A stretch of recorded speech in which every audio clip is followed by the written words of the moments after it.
안녕하세요, 청취자 여러분. 저는 60대 중반의 아줌마입니다. 최근에 집을 이사하면서 정신없이 보내다가 정리도 거의 다 되고 한시름 숨을 덜어놓을 수 있게 되어 이렇게 컴퓨터 앞에 앉아 글을 한 자 적어봅니다.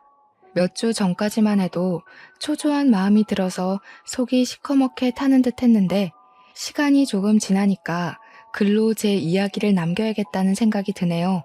제가 이 사연을 올리는 이유는 자랑을 하고 싶어서도 혹은 저의 슬픔을 알아달라는 것도 아닙니다. 저와 같은 일을 겪으실 분들이 꽤 많을 것으로 생각이 되어 다들 미리 조심하시고 또 법적으로 보호를 받으실 수 있었으면 하는 마음에 올려봅니다. 상상도 할 수 없는 이런 일들이 최근에 뉴스를 보면 자주 등장을 하더라고요. 참 세상에 이상한 사람들이 많은 것 같습니다. 딸 자식 가진 부모로서 모두에게 경각심을 주고 싶은 마음에 사연을 써내려가니 끝까지 들어주시고 현명하게 헤쳐나가실 수 있도록 기도하겠습니다. 그럼 지금부터 아직도 가슴이 벌렁벌렁거리는 제 이야기를 시작해 보도록 하겠습니다.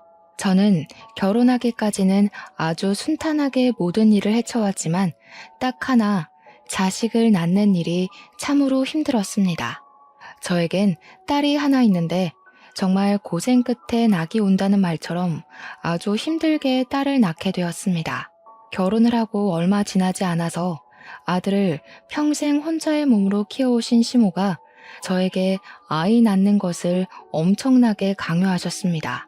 처음에는 다른 집처럼 딸은 필요 없다, 아들을 낳아라, 혹시 임신해서 딸인 것 같으면 당장 지우고 아들을 가지려고 노력해라 하셨습니다.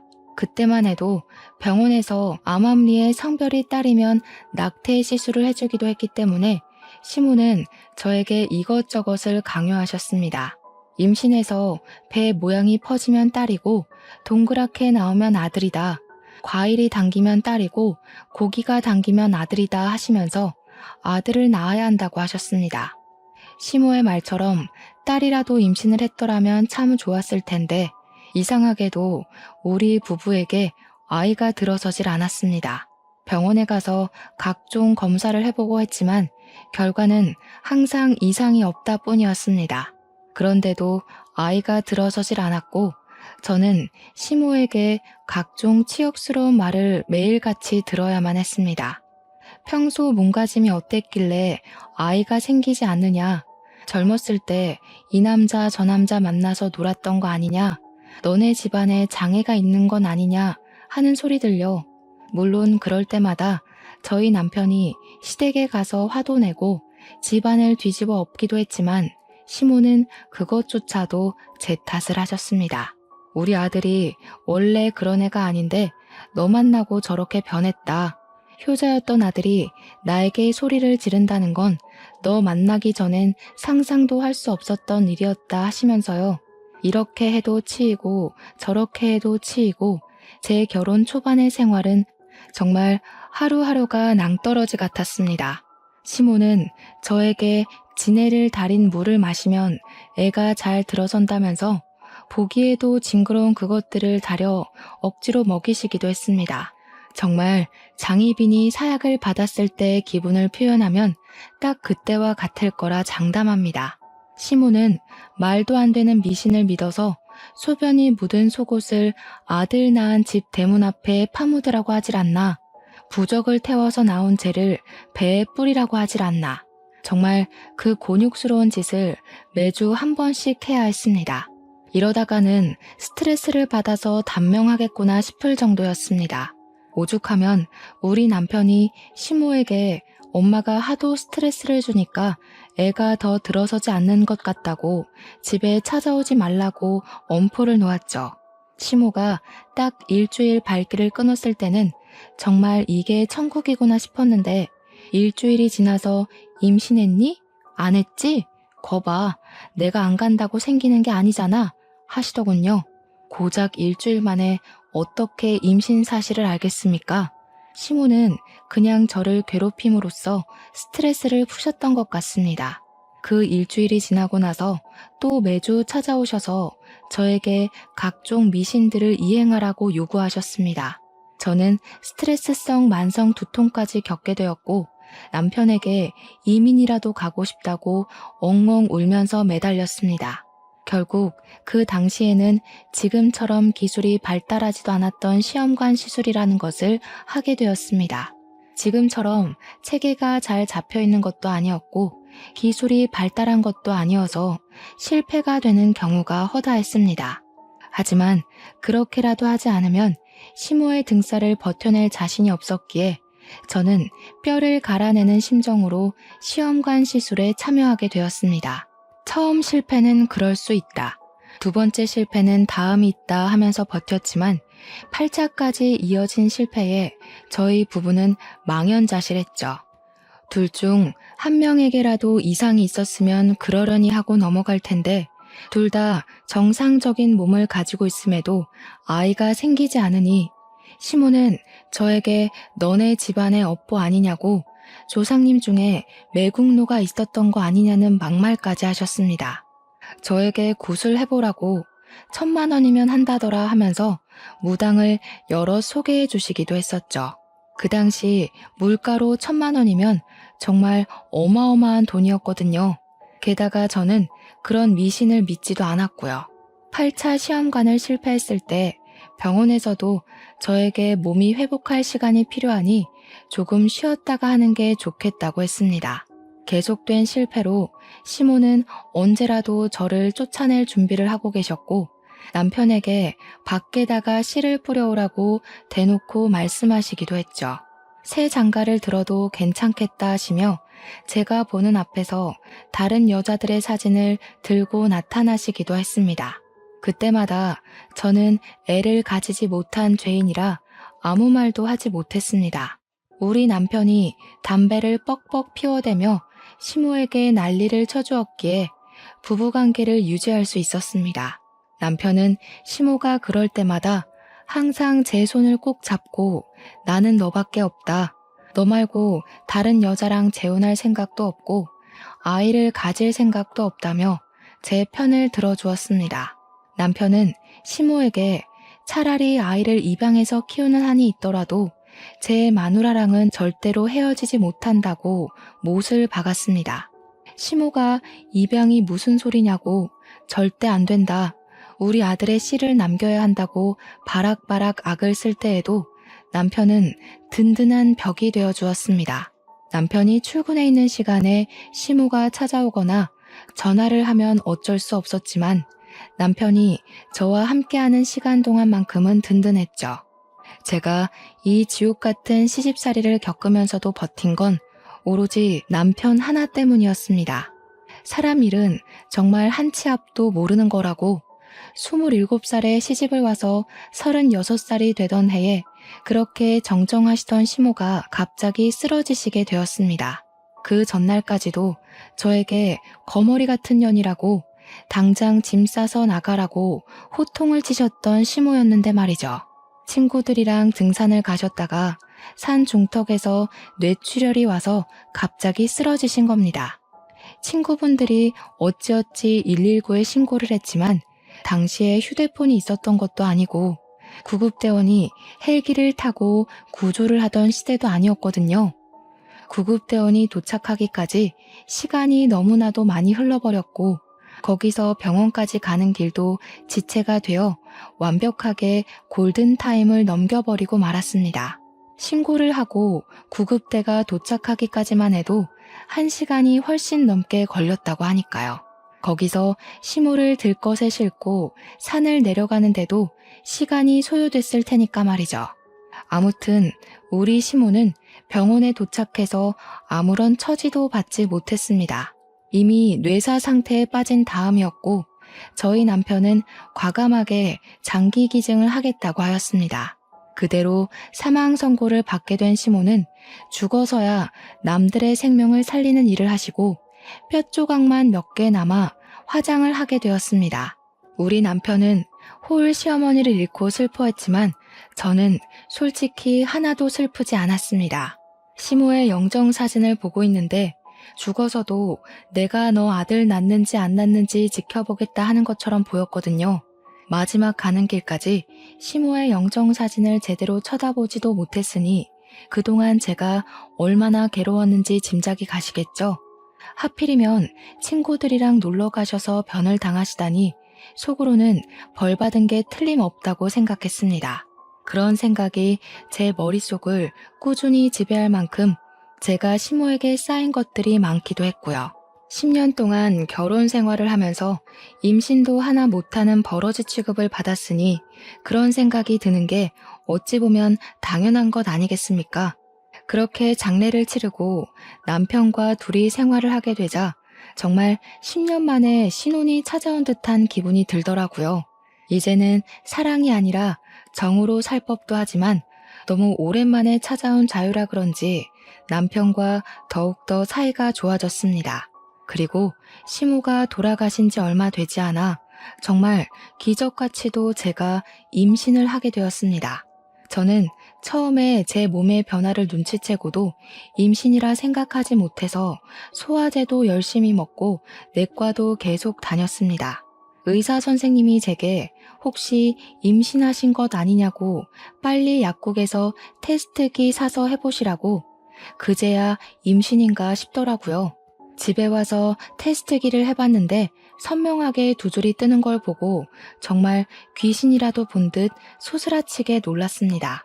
10년 동안 임신이 되지도 않고 그럴 기미조차 보이지 않았었는데 시모가 죽자마자 임신이라니 이게 무슨 운명의 장난입니까? 저에게 집안에 업보가 쌓인 거라고 저주를 퍼부었던 시모였는데 아무래도 업보가 쌓인 건 제가 아니라 시모였던 것 같습니다. 하지만 임신 테스트기 하나로는 안심이 되지 않아 약국에서 5개를 더 사왔고 5개 모두 두 줄이 뜨는 걸 보고서야 저는 눈물이 나오더군요. 바로 산부인과로 달려가서 검사를 했는데 의사 선생님께서 저에게 축하한다고 임신이에요 산모님 하더라고요. 산모님이라는 소리를 듣는데 정말 너무 감격스러워서 말더듬이처럼 어버버거리면서 곧 고맙습니다 했죠. 속이 미슥거리고 미열이 있고 생리가 늦어지던 몸의 변화를 왜 바로 눈치채지 못했었는지 참 바보 같더군요. 10년간 임신이 되지 않았기에 앞으로도 임신이 될 리가 없겠구나 하면서 스스로를 내몰았던 저를 반성하게 되었습니다. 임신입니다, 산모님 이라는 말이 계속 귓가에서 떨어지지가 않아 너무나도 행복했습니다. 그 마음은 정말 어떻게 다 표현을 해야 할지 저는 집에 오는 길 내내 울면서 돌아왔죠.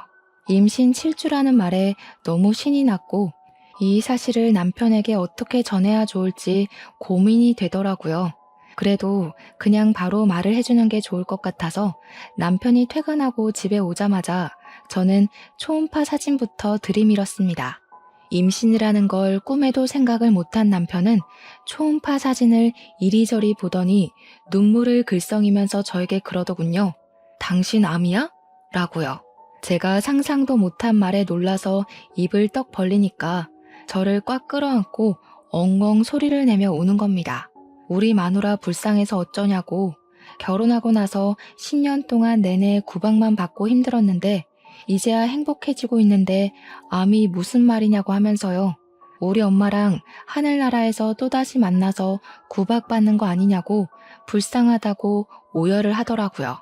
저는 너무나도 당황해서 정정해줄 말을 찾지 못하고 있는데 제가 또 아무 소리도 안 하고 있으니까 남편이 먼저 난리를 치대요.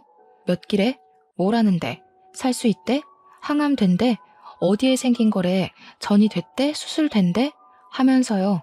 제가 남편의 등짝을 짝 소리나게 때리고 가만히 좀 있어 보라고 일단 진정 좀 하고 이야기를 하자고 했더니 또 막 울어요. 한참을 주저앉아서 울던 남편이 희망을 잃지 말자고 우리 수술부터 하자고 하더라고요. 그래서 암 아니고 임신이라고 이거 우리 뱃속에 아기 초음파잖아 하고 말을 했죠. 우리 남편도 정말 상상을 못했는지 입을 떡 벌리고 한동안 아무 소리도 못하고 제 얼굴을 한번, 배를 한번, 얼굴을 한번, 배를 한번 쳐다보더라고요. 그러더니 임신? 하면서 갑자기 막 울다가 또 웃다가 또 막 울다가 난리를 치더라고요. 당장이라도 산부인과 가보자고 난리를 치길래 이미 병원 문 다 닫았다고 다음에 가보자 했더니 바로 회사에 연차를 내더라고요.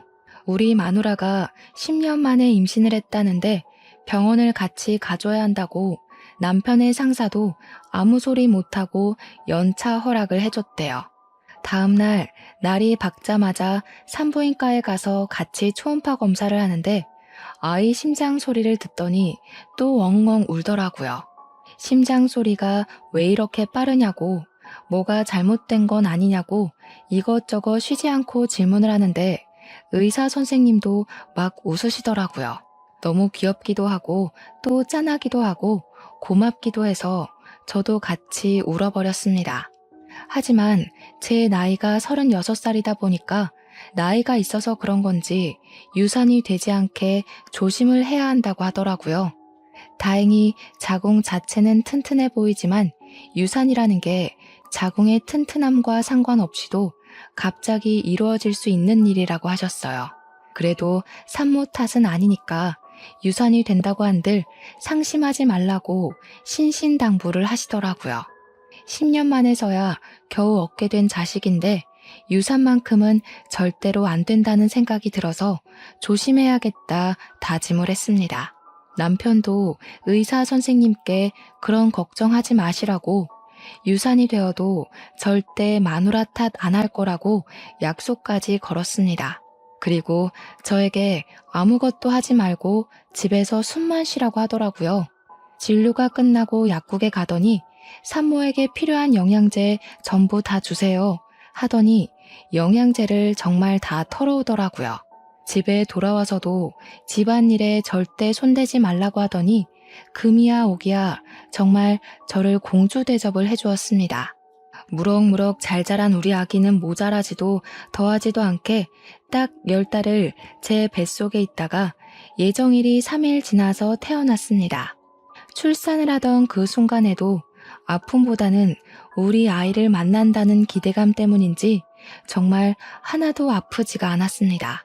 그렇게 너무나도 예쁜 우리 공주님이 태어났고 남편과 저는 우리 공주님을 위해서 열심히 노력하기로 약속을 했습니다. 무슨 일이 생겨도 우리 공주 편을 들어주자고 부족함 없이 모자람 없이 키우자고 다짐을 했습니다. 우리 공주의 첫 뒤집기, 걸음마, 엄마 아빠 하고 부른 그날 첫 어린이집 입소부터 고등학교 졸업까지 정말 모든 순간을 함께 나눴습니다. 매일같이 사진을 한 장씩 찍었고 앨범이 수십 개가 나올 정도로 사진을 찍어 채웠습니다. 우리 딸이 수능을 보던 날 정말 만감이 교차하더라고요. 언제 이렇게 컸는지 이 시험이 끝나면 우리 딸이 성인이 되는구나 싶어서요. 그날 하루 종일을 기도하는데 마음이 먹먹하면서도 대견하더라고요. 제가 오죽하면 하늘에 있는 우리 시모한테까지 기도를 올렸다니까요. 모르는 문제가 나오면 답이라도 찍어달라고요. 우리 딸은 수능을 생각보다 잘 치렀고 원하던 대학과 원하던 유아교육과에 입학을 할 수 있게 되었습니다. 평소에 아이들을 보면 사족을 못 쓸 정도로 예뻐했었던 딸이었기에 딱 어울리는 과에 진학을 했구나 싶어서 대견했습니다. 학교 생활도 모자람 없이 최선을 다해서 했고 졸업을 하고 나서 열심히 준비를 한 덕분에 취직까지 일사천리로 할 수 있었습니다. 동네에서 멀지 않은 지역에 있는 어린이집에 출근을 하게 되었는데 처음에는 출근하는 게 너무 즐겁다던 딸의 반짝반짝함이 서서히 빛을 잃어가더라고요. 딱 봐도 풀죽도 못 얻어먹은 사람처럼 녹초가 되어서 집으로 돌아오는데 표정이 너무나도 좋지 않았습니다. 처음에는 그래, 사회생활하다 보면 이런 날도 저런 날도 있는 거지 하면서 넘겼는데 그게 한 달이 넘게 지속이 되더라고요. 저는 참지 못하고 딸에게 무슨 일이 있냐고 물어보았고 딸은 저에게 요즘 엄마들이 왜 이렇게 극성인지 모르겠다면서 신세한탄을 하더라고요. 이야기를 들어보니까 어린이집에서 놀다 보면 아이들끼리 싸우는 일도 있긴 하지만 혼자 놀다가 넘어져서 다치는 일도 많지 않겠습니까? 아무리 선생이 아이들을 돌본다고 해도 1대1로 케어를 할 수 있는 시스템도 아니고요. 반 아이 한 명이 안짱다리라서 잘 넘어지는 친구가 있는데 그 친구가 넘어져서 팔에 멍이 들었다고 하더라고요. 그래서 알림장에 팔에 멍이 들었다고 적어서 보냈더니 하원할 때 그 딸아이의 엄마가 와서는 우리 딸에게 난리를 쳤다고 하더라고요. 선생이 애를 제대로 안 보니까 멍이 들 정도로 다친 거 아니겠냐고, 도대체 돌봄 시간에 뭘 하는 거냐고 따졌대요. 자기 애만 집중적으로 관리하고 지켜보라고 하면서 말이죠. 우리 딸이 다른 원아들도 있는데 어떻게 이 아이만 살펴볼 수 있겠냐고 하니까 선생 자질이 없는 년이 선생을 하고 있다면서 손가락질을 했다는 겁니다. 그뿐만이 아니었습니다. 정말 별별 일이 다 있었다고 이야기를 하는데 그 아이 엄마가 극성 중에서도 아주 진상인 엄마였던 것이었죠. 하루는 기저귀를 제대로 갈지 않아서 자기 아이 엉덩이에 발진이 생겼다고 치료비를 내놓으라고 했다는 겁니다. 근데 어린이집에서 기저귀를 갈 때 같은 시간에 모든 원아들을 한 번에 갈아준대요. 1시간에 한 번씩이요. 그리고 그 아이는 등원을 할 때부터 발진이 올라온 상태라서 파우더를 발라줬었다고 우리 딸이 이야기를 했나 봐요. 어머니께서 밤새 기저귀를 제때 안 갈아줘서 발진이 생긴 것 같다고 솔직하게 말을 하니까 갑자기 파우더를 왜 바르냐고 했다는 겁니다. 우리 아이 엉덩이에 모공이 막히면 책임질 거냐고, 그 치료 비용까지 다 물어내라고 난리를 쳤대요. 자기 아이가 다쳤을 때는 어린이집에 찾아와서 년년거리면서 삿대질을 하고, 자기 아이가 다른 친구를 핥히었을 땐 애들끼리 그럴 수 있는 거 아니냐면서 어물쩍 넘어가고, 저희 딸이 그 아이 엄마한테 다른 친구 부모한테 사과라도 하셔야 하지 않겠냐 하니까 뭘 이런 걸로 사과를 하라고 하냐면서 따지더래요. 선생이 애를 제대로 돌보지 않아서 이런 일이 생긴 거 아니겠냐고, 사과를 하려면 네가 하라고 말이죠. 그거 말고도 우리 아이는 우유 줄 때 꼭 따뜻하게 데워서 주라고 하질 않나, 딸기가 간식으로 나오면 딸기는 잘 안 먹으니까 메론으로 주라고 하질 않나, 급식에 미역국이 나오는 날에는 국 먹다가 미역이 목에 걸리면 어떻게 할 거냐고 따지고 그랬대요.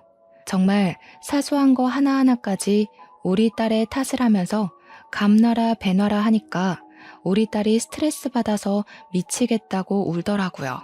그걸 보는데 정말 제 가슴이 미어지는 줄 알았습니다. 저도 우리 딸을 얼마나 귀하게 키웠는데요. 결국에는 어린이집을 그만두고 싶다는 말을 하길래 저와 남편은 그만둬도 괜찮다고 이야기를 했습니다. 일한 지 고작 8개월밖에 안 돼서 이렇게나 스트레스를 받고 있는데 도대체 평생 동안 어떻게 일을 한단 말입니까? 다른 어린이집을 가든지 아니면 다른 일을 해도 아직 20대 중반밖에 되지 않았으니까 괜찮을 것 같다고 용기를 주었습니다. 우리 아이는 바로 어린이집에 사표를 내게 되었고 3개월간 무엇을 할까 고민을 하더니 저와 남편에게 꽃꽂이를 배우고 싶다고 하더라고요. 당시에 플로리스트라는 직업이 각광을 받고 있을 때라 좋다고 생각하긴 했어요. 딸처럼 정적인 직업이기도 했고 우리 딸이 꽃 키우고 화분을 키우는데 취미가 있었거든요. 저랑 남편은 좋은 것 같다고, 그건 여러 사람이랑 같이 붙어서 일을 해야 하는 게 아니니까 괜찮을 것 같다고 응원을 해주었습니다. 그래서 강남의 유명한 플로리스트가 운영한다는 꽃집에서 취미반 수업부터 들어보라고 강의를 결제해 주었어요. 3개월간 취미반 수업을 듣고 난 딸은 전문적으로 배워보고 싶다고 말을 했고 전문반도 등록을 해주었습니다. 저희 부부의 재산이 적지 않은 편이라 그나마 다행이었죠. 딸이 하고 싶다는 일을 지지해 줄 수 있는 능력이 되었으니까요. 그렇게 1년을 열심히 공부한 덕에 우리 딸은 꽃집에 취직을 했고 3년간 가게 운영하는 걸 지켜보고는 자기 가게를 차려보고 싶다고 말을 했습니다. 모아둔 월급도 있고 가게도 대출을 받아서 해보겠다고 하길래 저희 부부는 그러지 말고 새 출발하는 기념으로 가게를 차려주겠다고 했어요. 우리 딸 나이 30에 꽃가게 주인이 되었고 운영이 잘 되면 나중에 원데이 클래스도 해보고 싶다고 아주 포부에 가득 차 있었습니다. 꽃집을 운영하면서 우리 딸은 점점 화사해졌습니다. 혼자 일을 하니까 스트레스 받을 일도 거의 없었으니까요.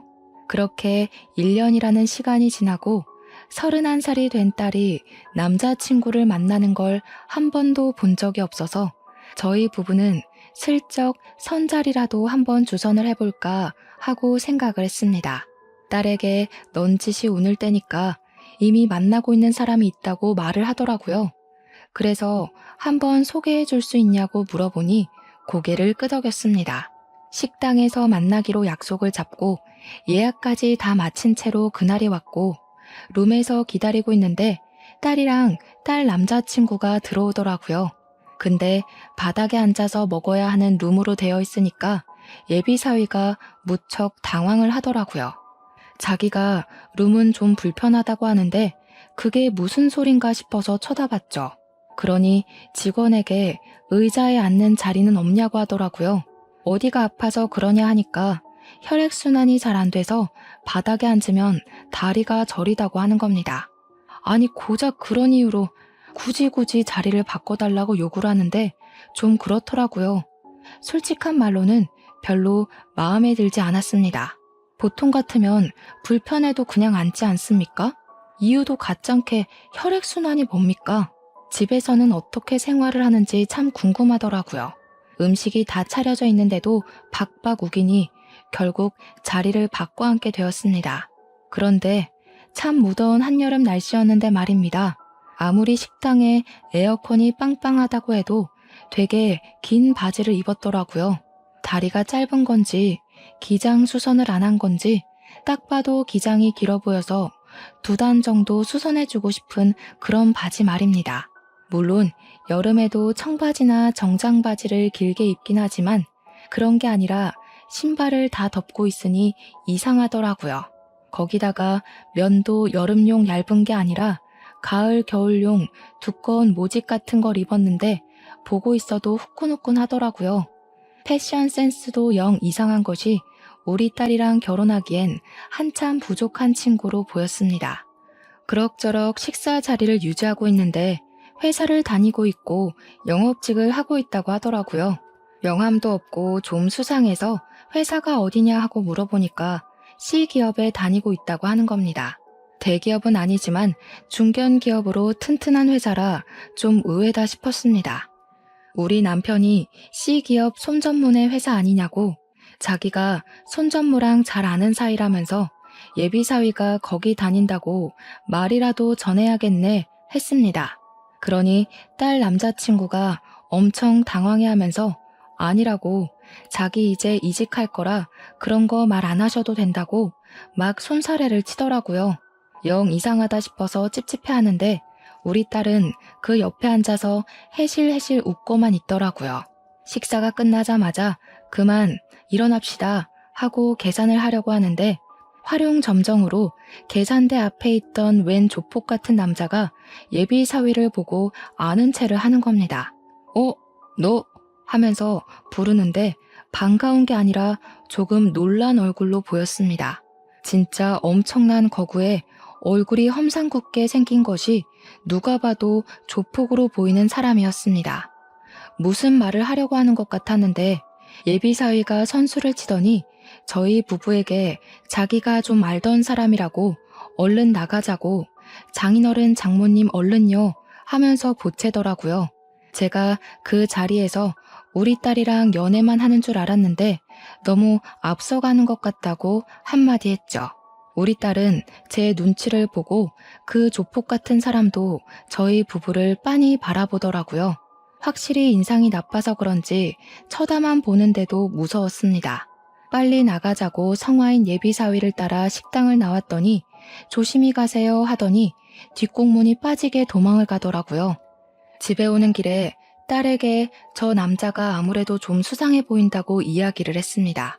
회사를 다닌다는 것도 거짓말 아니냐고, 어떻게 영업직 직원이 명함 한 장 없을 수 있냐고, 너는 수상한 거 못 느끼겠니? 했죠. 그러니까 딸이 저한테 너무하다고, 어떻게 사람이 하는 말을 하나도 믿어주지 않을 수 있냐고 투정을 부리더라고요. 자기가 회사 앞에 찾아가서 만난 적도 있으니까 C기업에 다닌다는 말은 거짓말이 아닐 거라고 두둔을 하더라고요. 솔직히 그 건물에서 일하는 청소부일 수도 있는 거고 배달을 간 택배원일 수도 있는 거잖아요. 의심이 한번 생기니까 계속 꼬리에 꼬리를 물고 이어지더라고요. 택배기사나 청소부를 비할 의도가 있는 건 아니지만 굳이 직업을 숨기고 영업직이라고 하는 것도 이상하니까요. 거기다가 그 조폭 같은 남자의 얼굴이 자꾸 떠오르면서 영 찜찜하더라고요. 딸에게 그 남자랑 아는 사이인 것 같은데 이상하지 않냐고, 평소에 뭔가 이상한 기운 같은 거 없었냐고 하니까 딸이 정색을 하더라고요. 그 사람 진짜 착하고 순수한 사람이라고, 절대로 나쁜 짓 할 사람 아니라고 올곧게 믿어주더라고요. 우리 딸이 연애하는 걸 본 적이 없어서 아마 첫사랑이라 더욱 애틋한가 보다 하는 생각이 들었습니다. 저는 딸에게 신신당부를 했죠. 만나는 것 가지고 잔소리를 할 생각은 없지만 피임을 잘했으면 좋겠다고요. 덜컥 임신이라도 하면 큰일 나는 수가 있다고 경고를 했습니다. 그러자 우리 딸 얼굴이 새빨갛게 달아올라서는 엄마 무슨 그런 소리를 아무렇지도 않게 하냐고 하더라고요. 그러면서 예비사위가 결혼 전까지는 자기를 지켜주겠다고 했다고 그런 일 자체가 없다고 하더라고요. 아직 진도도 뽀뽀밖에 안 해봤다고 제가 순수한 사람이라고 그랬죠? 하면서 말갛게 웃는데 제 복장은 터지는 줄 알았죠. 우리 남편이 헛기침을 하더니 그거 하나는 마음에 든다고 또 편을 들어주더라고요. 그 뒤로 인사 한번 했다고 자주 얼굴을 비치기 시작하더라고요. 딸 가게에 걸핏하면 나타나서 딸을 보고 가는데 그럴수록 제 의심은 깊어졌죠. 딸 가게랑 C기업이랑 거리가 꽤 멀었는데 일주일에 두세 번씩 오는 게 영 수상하지 않겠습니까? 회사에 있을 시간 아니냐고 물어보면 매번 외근 나온 김에 들린 거라고 하는데 무슨 영업직 직원이 지역 따라 움직이는 것도 아니고 말이죠. 매번 딸 가게 근처에서 미팅이 있는 건 아니지 않겠습니까? 하지만 증거가 없으니까 저도 꾹 참고 넘어갔죠. 그날은 딸 퇴근 시간에 맞춰서 같이 집에 가려고 꽃집에 갔는데 예비사회도 함께 왔더라고요. 딸이 잘 됐다고 집에 같이 가서 밥을 먹자고 하는데 제가 안 된다고 차마 말을 할 수가 없어서 같이 가자 했습니다. 제 차에 태워서 우리 집으로 가는데 예비사위가 애가 자꾸 안절부절 가만히 있질 못하더라고요. 정신사납게 왜 그러나 싶어서 무슨 일 있냐고 하니까 자기가 갑자기 배가 너무 아프대요. 집에 거의 다 도착했으니까 조금만 참아보라고 이야기를 했는데 큰 길에 접어들고 지하철역이 보이니까 갑자기 차 문을 벌컥 열고는 저 여기서 내릴게요 하고 뛰어내리는 겁니다. 저랑 딸 모두 기겁을 했죠. 아무리 잠시 신호에 걸려서 정차를 했다고 하지만 도로 한복판에서 이게 뭐 하는 짓인지 제가 놀래서 쟤 미친 거 아니냐고 하니까 딸이 급하게 화장실이 가고 싶었나 보지 배가 아프다는데 어떡해 하면서 편을 들더라고요. 우리 딸도 진짜 큰일이다 싶었습니다. 그 뒤에도 꾸준히 만나길래 남편이 사이가 될지도 모르겠는데 좀 친해져 보는 게 좋겠다고 하더니 같이 테니스를 치러 가자고 했다더군요. 근데 글쎄 테니스가 아무래도 몸을 쓰는 운동이다 보니 복장을 가볍게 입잖아요. 또 어디서 말도 안 되는 긴 바지를 주워 입고 나타난 거죠. 바지 밑단이 길어도 너무 길어서 운동하는 내내 바지 밟고 넘어지지를 않나. 아무튼 우리 남편이 헛웃음을 지었다고 하더라고요. 긴 바지에 두꺼운 긴 양말까지 꽁꽁 싸매 신고 와서는 운동을 하는데 그게 잘 되겠습니까? 땀만 뻘뻘 흘렸대요. 남편이 운동이 끝난 뒤에 남자라면 같이 사우나도 가보고 해야 하지 않겠냐고 사우나에 가자고 했대요. 그러니까 자기는 밖에서 못 씻는다고 사람들 많은 목욕탕 가면 부끄러워서 싫다고 하더라는 겁니다. 땀 냄새가 진하게 나는데도 굳이 집에 가서 씻겠다고 가버렸대요. 저한테 남편이 와서는 조용하게 그놈 엄청 작아서 부끄러운가 본데? 하더라고요. 이야기를 듣는데 어찌나 기가 막히던지 하나하나 마음에 드는 구석이 없었습니다.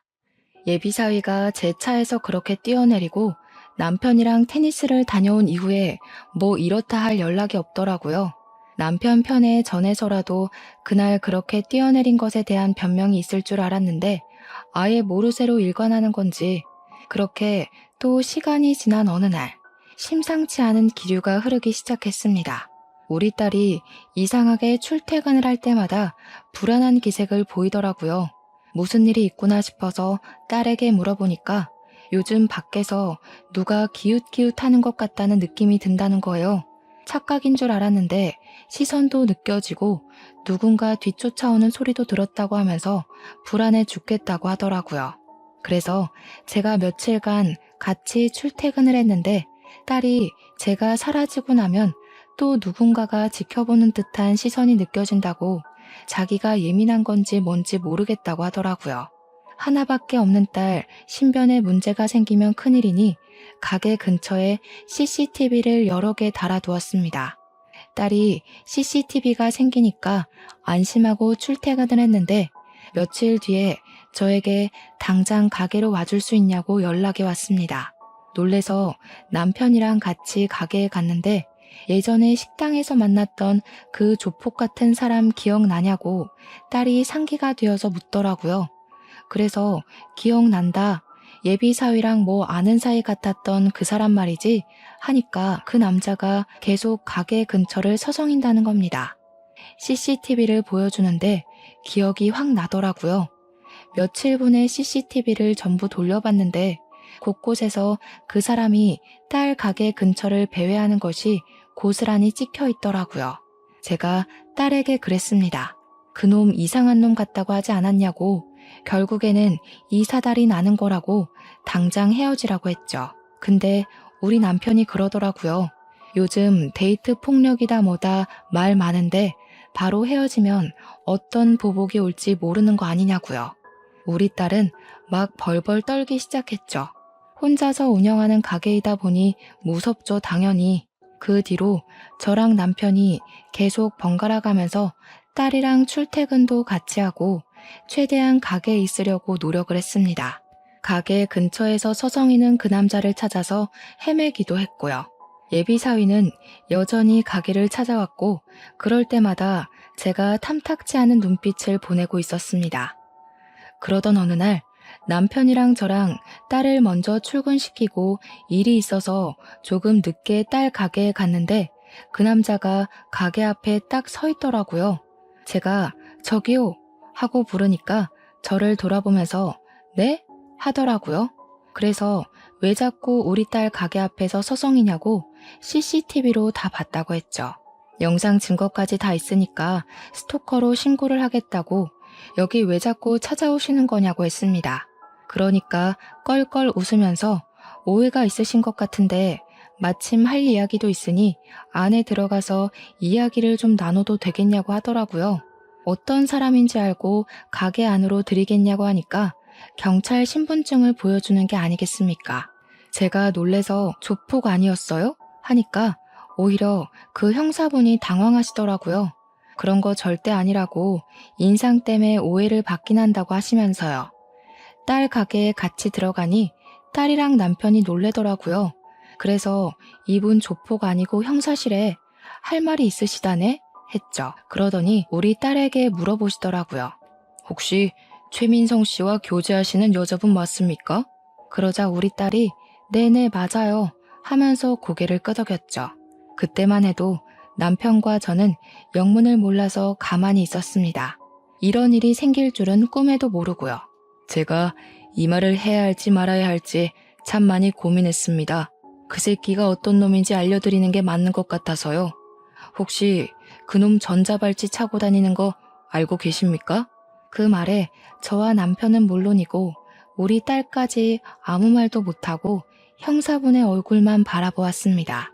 도저히 믿어지지가 않는 말이었죠. 발목 보신 적 없으시죠? 전자발찌 차고 있습니다. 아동 음란물 소지하고 성추행을 저질러서 징역을 살다 나와 전자발찌 2년을 구형받았습니다. 이제 곧 해제를 할 때가 됐는데 우연치 않게 식당에서 만난 거죠.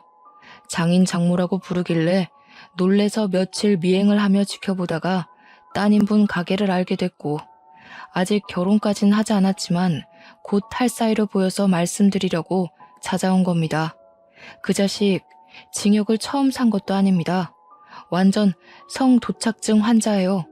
성범죄로 얻은 전과가 14범입니다. 14범. 그래서 지켜준답시고 옷을 벗을 수가 없으니까.